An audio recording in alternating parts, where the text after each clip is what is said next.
Theater Talk is made possible in part by the CUNY TV Foundation.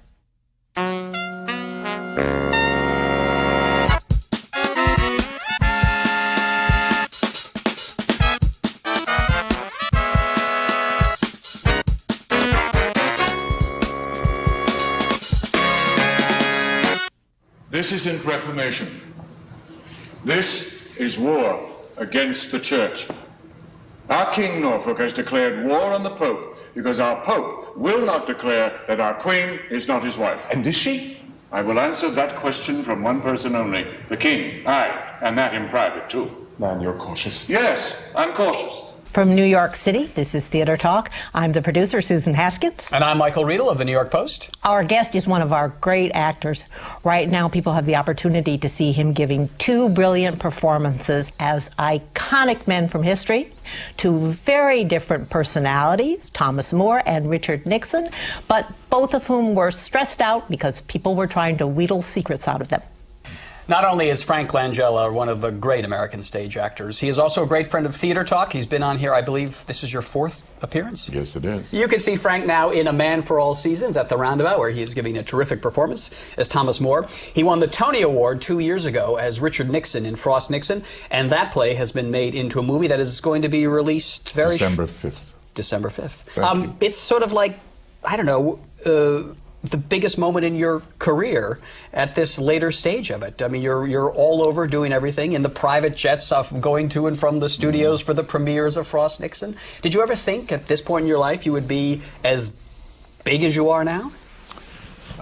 It's not the biggest moment in my career. It's a moment in my career, and if I think of it that way, it's actually a lot more fun. And I think one of the problems for American actors is you tend to think this is it.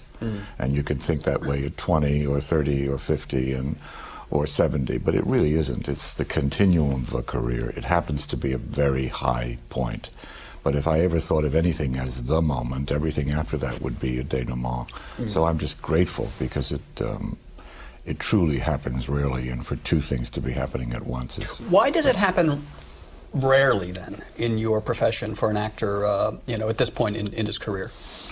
Well, there aren't that many iconic, nicely said words. There aren't that many iconic roles. And there aren't a lot of actors who stay at the table as long as I've stayed at the table. I think of many actors of your generation, my generation, who were successful and then they seem to have gone out to California and sort of just lost their stage chops and become caricatures of themselves. Well, it's a... And you know... It's a choice, you know. Every one of us has to make a choice, and you have to then be responsible for the choice you made. When did you make, was there a point in your life, in your career, where the allure of a Hollywood kind of life was there, and did you deliberately say, I'm going to stay committed to working in the theater? No, I'm lucky. I think I didn't have that. I didn't have the lure of fame or money. Nothing against either, but I never was driven for either.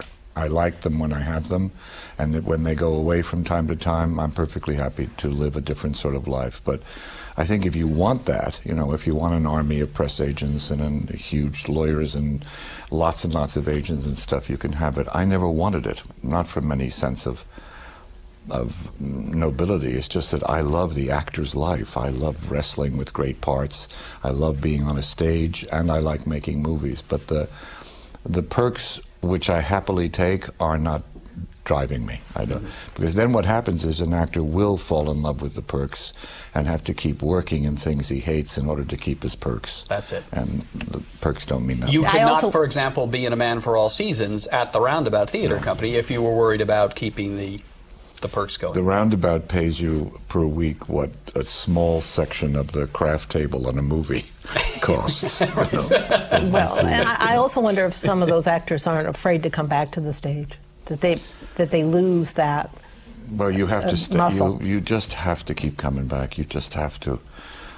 You can get it back. I really do think you can, but a lot of actors stay away way too long, and then they become slightly atrophied and terrified of it, or unable to do it. What was the attraction of Thomas More for you in A Man for All Seasons? The great lawyer, chancellor under Henry VIII, who steadfastly refused to sanction Henry VIII's divorce from Catherine, I believe. Catherine of Spain. Yeah. He was, it's always the same with me. It doesn't really matter if it's a president or a vampire or a chancellor of England. It's who is the man first. What's in his soul? What's in his heart? Is there something there that I think I can discover about myself and bring myself and the character together? You can't play a title. You know, you can't play president. You can't play chancellor, and you certainly can't play saint.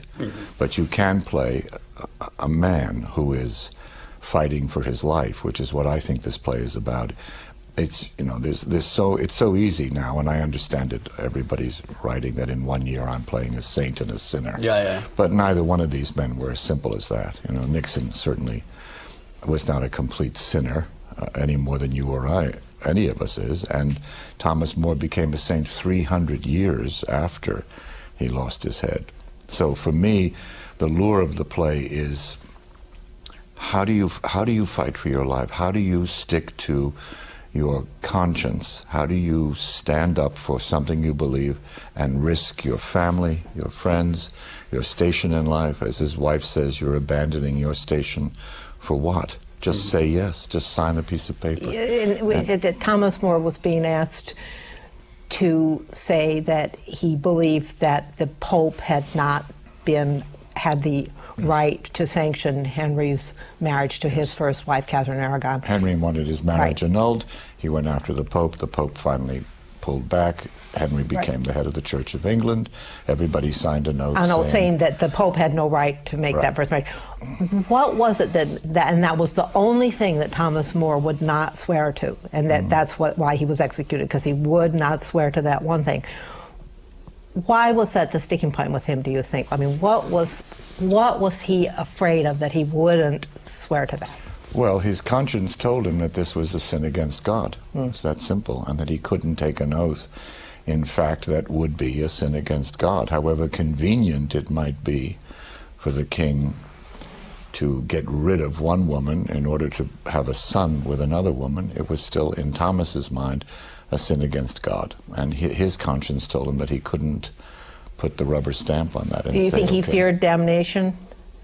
I don't know. And funnily enough, those are not the issues that roll around in my head. What rolls around in your head? What rolls around in my head always is, what's the inner life of someone I'm playing? What was Richard Nixon like in the morning when he got up? What was Sir Thomas More like? Sir Thomas More was married several times, had a number of children. He was quite secular. He liked sex, he liked love, he liked romance, he liked good wine, he liked to live a life. He burned some heretics on his lawn? He burned some heretics on his lawn. And the tendency in our time, I think, is to rubber stamp everybody as quick as you can. You know, Anna Nicole Smith is a dumb blonde and nothing else. Richard Nixon is a crook and nothing else. Sir Thomas More is a saint and nothing else. Well, they made him a saint, but he wasn't saintly all during this period. And when I watched the film, I thought, well, the film is rather staid and dry and very, very committed to the idea of Sir Thomas not having very many real emotions. And it seems to me, if you're going to lose your head, there's going to be a period where you're going to cry over it or rail over it. And you get very angry. I do. I get angry, and I break down at times because I'm a human male, and so was he. One of the things that I find interesting about this play, and the kind of actor you are, is that a play like this, in 1960, I believe. Yes, 61. 61.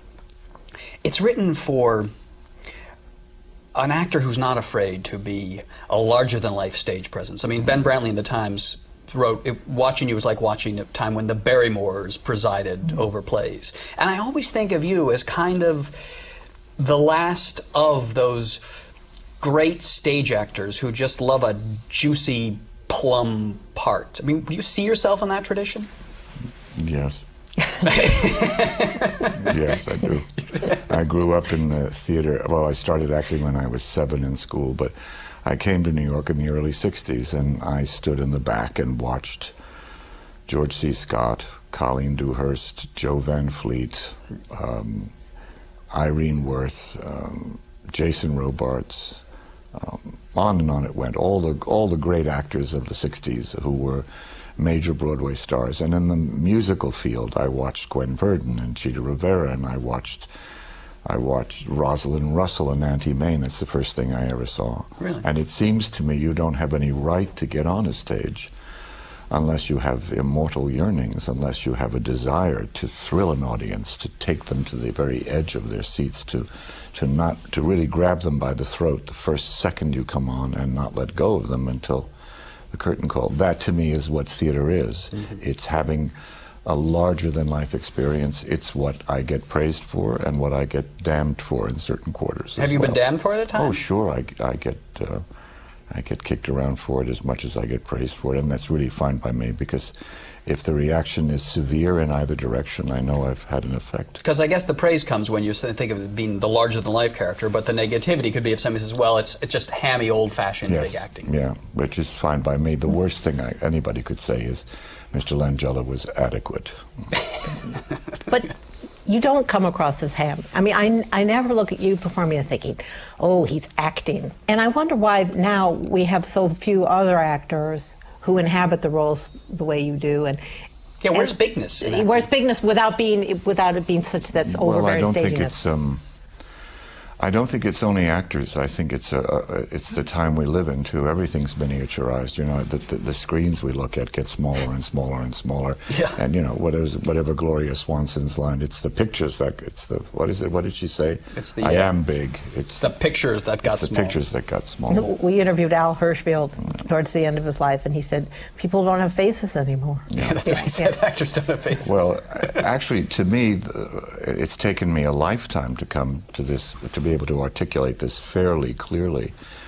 The best thing I think an actor can do is combine humanity and soul and truth in acting with a sense of theatrics and grandeur and style and skill and all the things you need to hold an audience. You can fall into one or the other, and this is sometimes what people say is the division between British actors and American actors. British actors come at it from the outside, and American actors come at it from the in. I try to take the best of both of those worlds and be as honest as I can, but still bring skill to it and size to it. I said this before. It's wonderful to be on a stage, but who would want to be on a stage and just be ordinary? Yeah. One of the other things I love about your performance is, as Sir Thomas More, but also you did it on stage with Richard Nixon, and you do it in the movie too. Your physicality, you know, I mean, with Thomas More, you have these wonderful moments where you just sort of elongate your arms like this. And with Nixon, we discussed this before, but it's so in the hands, the use of your hands to convey that. Do you? You can't study Thomas More, of course, but do you study Nixon's hands, and are you aware of creating a real physical presence on that stage in those moments where you get the audience to laugh, you know, by extending a hand as Thomas More and the audience laughs, or a roll of your eyes, or a little cock of the head? I really truly don't know exactly where all that comes from, except to know that it's in my bag, and that it's what in rehearsal something will happen, either an accident or a choice. A second or so before I make a first entrance, I say a phrase that was said to me once by a friend: leap empty-handed into the void. And that's what I do. There's a little blue light waiting next to me from my first entrance in A Man for All Seasons, and in that second, I leap empty-handed into the void. I've learned my lines. I know what they mean. Now I have to mean them when I say them. And everything else that happens on the stage is a combination of me, the audience, my colleagues, the lights, the music, the sets. It all becomes one marvelous trip. Mm-hmm. And I don't always know what I'm going to do. As a matter of fact, I don't want to, and I often watch actors in long runs set their performances, not because they're not good actors, but because they're afraid to give up something that might have worked the night before. And I think if you do leap empty-handed into the void every night, something's going to happen that's different than the night before. But if you say to yourself, I know this line reading works, I know this moment only has to be done fast, or I know that I cry here, you limit your your choices. So I'm quite willing to throw away anything that works in order to try something else. And Tuesday night, as a matter of fact, I did that and just died a death. You know. Oh, really? The performance didn't go, or moments didn't go? I'm just going to throw a lot of these things away, and I did, and I thought, gee, I better go pick them up again in a different kind of way, because I found myself sinking into a kind of abyss just an abyss. But it was thrilling because I thought, okay, fine. I went down that road. It's not quite the right road. I have enough skill to keep the audience interested. Well, I was going to ask you that. I mean, you're such a good actor. Do you know when? What do they say? We're losing you, darling. That old expression. Can you feel an audience like, whoa? And you can? Do you actually fight to pull them back? Yeah. And there's I'm at this august age now, so actors are always asking me for advice, and I've always said, and I've known this for a long time, if you start to lose an audience, don't get louder and don't get faster. Speak more quietly. And do that. And then you both waited to see what I was going to do. Right. It brings the audience right back to you. I've been in plays, I've been in audiences rather, where the audience was not with the actors, and I watched them panicking and getting faster and louder and bigger. And if I sense I've lost an audience, either through a distraction or I may not be up to my best or something, and I'm comfortable enough, I will stop dead and just take a beat and look at my feet or look away or do something. And what happens is the whole room goes quiet because they don't quite know what's happening. And then you can start again and build up again and rejoin each other in a way. It's only a trick of the trade I think you can pick up by being an actor for how many years? 47. 47 years. In the movie Frost Nixon. And I'm 46. In the movie Frost Nixon and in the play, there was that amazing scene of the phone call that Nixon makes at night to David Frost when he's had a bourbon, maybe a sleeping pill or something, and he really reveals the tortured, venomous Nixon. I had heard that when you taped that, or when you filmed it, Ron Howard is famous for doing many, many takes, but you insisted on doing that whole speech from beginning to end each time, not breaking up into little bits and chunks. Is that true, and why? I didn't have to insist. Ron was quite, what's the expression, jiggy with that. Ron was quite down with that. We did that phone call from beginning to end in the neighborhood of 16 or 17 times, straight through, never stopping, not once. And then after we had a master that Ron liked and felt comfortable with, and Peter felt the way, and I did too, then Ron came and covered it from all sorts of different angles. Peter, let me just finish. Peter Morgan, I gave him a call when he was on the set, and he said when you did that, he went, Peter Morgan, who wrote the movie and the play, he said when you were doing those takes, that whole speech, he ran around to all the little production offices and gathered up all the kids who were on the set and dragged them all on the set. He said, you will never see an actor do a take like this. And he had them all the young kids watching you do that speech again and again. There aren't many times when you're asked to do a monologue that is about 5.5 or 6 minutes long in one long take. It was thrilling to do. And how lucky I was to have done it 350 times in the theater. So every word of it was very deeply in my... So now why was it so important not to break it up? Because the speech has a particular emotional trajectory for Nixon. He starts in one place and he ends in another. And I wanted to make that journey as I had made it on the stage. And then, of course, you have to have the skill to do as the director wants. And in the film, Ron would have a way of saying, okay, let's just go in there and get that big moment. And I would say, yes, but just start at that big moment isn't always easy to do. But once I'd owned the whole piece, and I knew he'd be cutting to Frost and coming back. Then I felt I could give him whatever he wanted, and I loved that day, actually. I really enjoyed it. I could have gone on doing that speech another, yeah. As I told you when I saw the film, it was my great frustration during the confrontation between you and Frost when he was interviewing you, that they had to cut away from you, although it was necessary for the building the film to show Michael Sheen being Frost reacting. You were so riveting. There isn't an actor alive who wouldn't love to hear that story. What actor wants to be cut away from anyway? And you and I know that when there was all the talk about paying the enormous amount of money for the movie, there were a lot of big, heavyweight movie actors who were trying to get that role of Nixon. I think Warren Beatty was mentioned, and Kevin Spacey was campaigning for it. Did you ever have any concerns, and how were you able to keep the role for yourself for the movie? I really think you have to make yourself, and no actor is truly, what's the word I want, indispensable.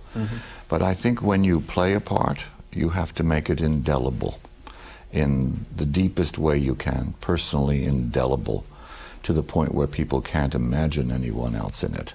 And I was lucky enough to do that twice with Dracula and with this. This sounds self-serving, and I'm not above that, but I don't mean it to be that. I mean to be that your responsibility as an actor is to be so specifically who you are as that character, so deeply inside that man that you create an entity that other folks can't imagine anyone else creating. And it doesn't happen. I mean, you're basically scaring the other actors away because you're so damn good. No, you're just, every actor should do that. It also doesn't mean I wouldn't have lost it, even if I had created but you think of like putting Lucille Ball in Mame, you know, these horrifying choices they make to go away from the person who indelibly created the role. It's an epidemic in this profession, and it's been true long before I started in it, that people put together a package that sounds right and looks right, but they choose the wrong actor or the wrong director or the hottest actor at the moment into something that they don't fit in. And I think you should know where you fit. If I'm not mistaken, Ron Howard was at the opening night of Frost Nixon on Broadway, was he not? No, Ron Howard was at the Dunmar. He saw it when we first So he saw it, all right. So you were, you know, your performance was lodged in his mind. He saw it very early on, but I wasn't offered the role until the day after we opened on Broadway. Well, it does help when every review is glowing with praise. I made it clear. I didn't want to take any questions on Watergate. Damn it! I know you're working on a book, a series of essays about great actors and people that you've worked with and have known over the years. Yeah. You favored us with a story about, I believe, Marilyn Monroe and Arthur Miller. And when the doctor came, she'd overdosed or something. And I told you that story. And the doctor wanted her autograph. Yeah. Any other little story that you've got in the book? The very first story that comes to my mind is about two people nobody will remember, called Lily Darvish and Dolores Del Rio. Well, we know Dolores Del Rio. You do? Lily Darvish? She was married to Frederick Molnar, the playwright. Oh, yeah. And I was 17 years old, and I was the cure. I was the prompter, you know, sitting in a tiny little box at the Pocono Playhouse, and they were touring in Anastasia, and they were the same age, and Miss Del Rio was playing 24, and Lily was playing her grandmother.